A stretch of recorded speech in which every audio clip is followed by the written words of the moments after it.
for me to have. But it was more about like what's going on in the different phases. And I'm sure some of your other guests have talked about the phases.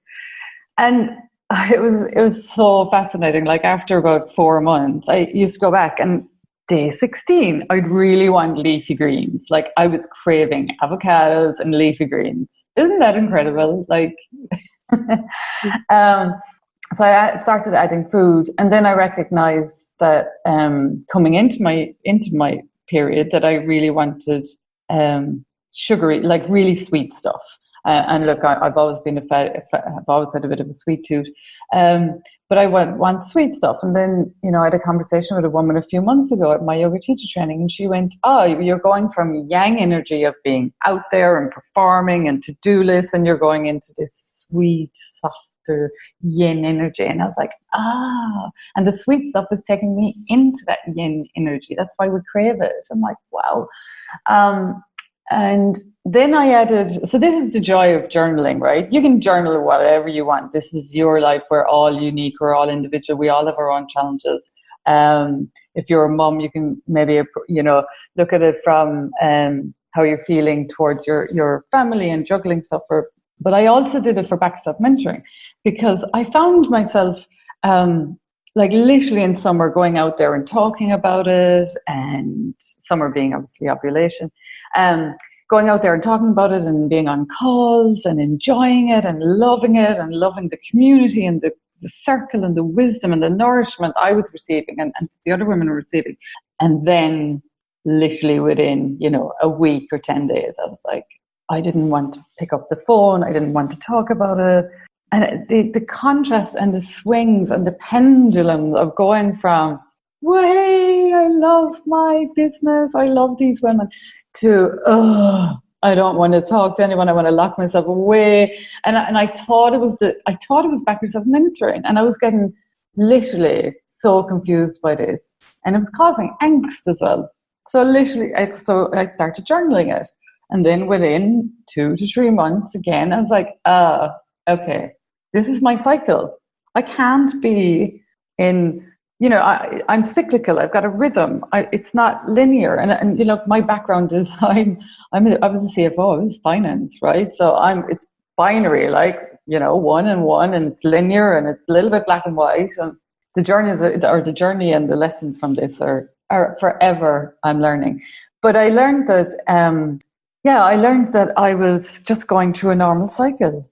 I was really creative, and after coming out of my menstrual flow, and then I'd have loads of new ideas, and often I would go off on tangents. And then in summer, I was out there sharing it and hearing from other women, and really enjoying life and bringing to fruition a vision that I would have set. And then in autumn, the to-do lists were literally I just ran through those. And of course, it was the sweet beauty of autumn as well, that you come back to yourself. You're starting to come back to yourself, and I think for me, what I found is there was inner truths there that I didn't know about, like that I hadn't appreciated before. And this is something I'm more and more in tune with. And it's when I know that I can almost wait for my autumn now to go back to my intuition. The stuff that's when I have something that's really important that I'm trying to make a life decision on, I wait for autumn to have that little conversation with myself. And I know when I'm in it, because I have the most thoughtful, the most heartfelt conversations with my husband or my close friends as well, when I'm like going, either that I'm really struggling on something about where I'm going, or I'm trying to let go of something, or that I want us to maybe, what do I want us to shift, or something that might have been bothering me, that's when I have those conversations. And of course, the biggest, for me, the biggest learning, I suppose, was to let go during winter, to honor my menstrual flow. And I spent years not honoring the process of letting go, of avoiding burnout, because like many of us, it was burning the candle at both ends. And recognizing that it was the time that I could come back to myself, come back home, and to allow things to let it flow, and to allow myself to have a little bit of time. And I know it's not realistic for everyone to be able to stay in bed and pull the duvet up and to let that go. But even there's still days, like I'm in day 37 at the moment. I'm very irregular at the moment. Actually, let me clarify that. I don't know what my normal is because I only started journaling a few years ago. So I think I've always been irregular. So I can go from being 28 or 30 days for a few months and then going from 22 days to 40 days. Okay. So there's no, I guess what I like to say is there's no normal. There's only change, and there's awareness. So that's a long answer, Lenise, to your question, but it was a journey, and it was a few years journey, and I'm still on it, by the way. Like, I'm completely still on it. I'm still recognizing, like, I love listening to my favorite podcasts at different times of the month, and which podcasts I listen to are a different time of the month. In summer, I love lighter books. I love learning, really, really learning in spring and spring especially, and autumn. There's so many areas. This is what I love about the menstrual cycle. It has so many beautiful ways of teaching us about ourselves, about reconnecting with ourselves. Sorry, go on. I just want to jump in and just to clarify for listeners, because you've talked a lot about seasons. So if they aren't aware of the correlation of the seasons to the different phases of the menstrual cycle. So this is something that is developed by the Red School, and it's basically saying, if you think of it's an analogy looking at, so winter is when you're on your period, and then you go into spring, which is the follicular phase. So you're blooming, you're feeling more energetic, and then ovulation is summer. And then you go into the different parts of the luteal phase. So the second part of the luteal phase is the fall, where people most associate this with PMS. And I love how it's so natural to you that you've just peppered this into the conversation. And it shows me what a deep connection you now have with your menstrual cycle and how it's influenced your life in so many different ways. So you've said that all of this work has revealed some inner truths to you. I also just want to go back to how you were feeling. So that moment 3.5 years ago where you were on the bathroom floor, to how comparing that to how you feel now. What changes do you think that this whole process of journaling and being more aware of the connection with food and how much you work, what changes do you think that has made in your menstrual cycle and your period? Oh, so what those changes have meant to me? I didn't. Yeah, yes, please. Thank you for asking that. Allow me to join the dots. In the last, let's say 2 years, I've had 2 migraines. I don't have cramps. I don't have cramps anymore, any. And I can't remember the last time I've had period pain, genuinely.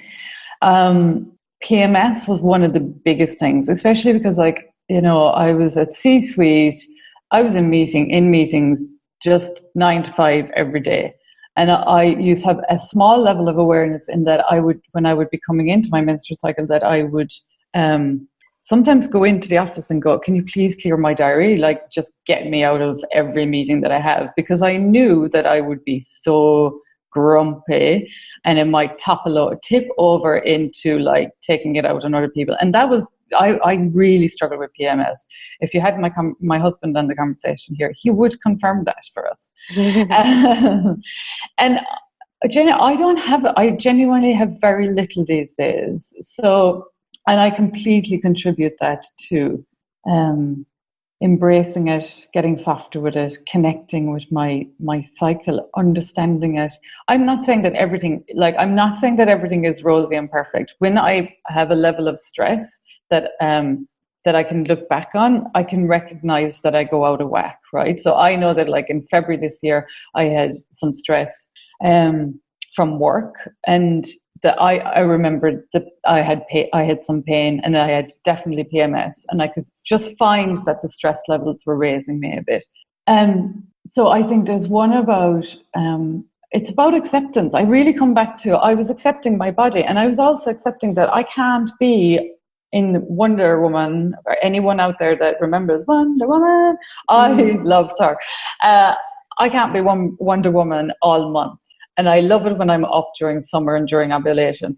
But I also accept that I can't, and I'm not her all the time. And acceptance of that means that I allow myself to slow down coming into my period.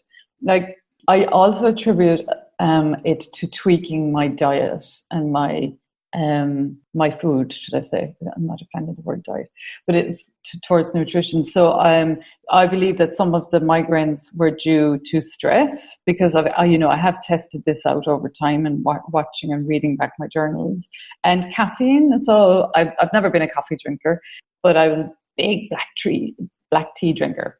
And it was more about the ritual of holding it in my hand, but I was drinking it. If I just held it in my hand. So I stopped drinking it in the week before my period.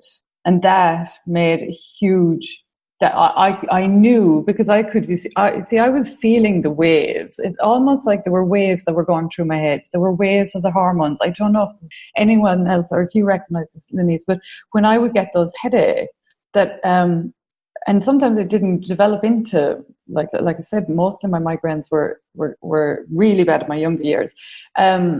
But I would get them now and then, and I would literally feel the hormones going through my head. But stopping the caffeine the week before, was crucial to that. So I think it was about, so my relationship with it, it's a reinforcing circle, right? I started looking after myself. I started watching what I was eating.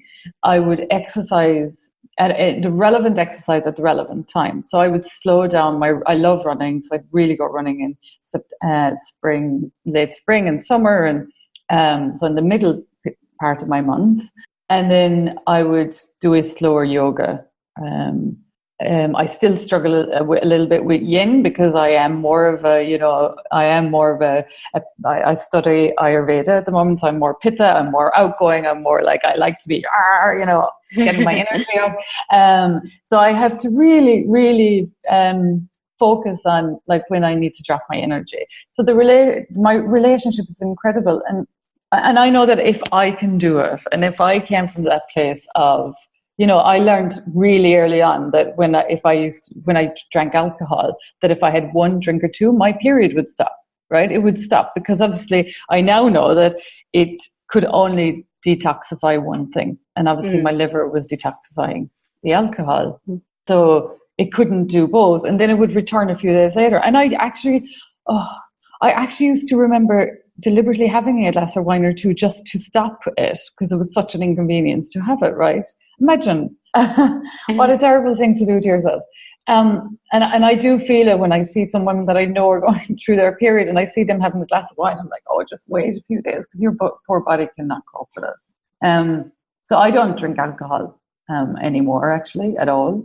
I'm vegetarian now. I'm plant-based, actually, rather than doing the labels.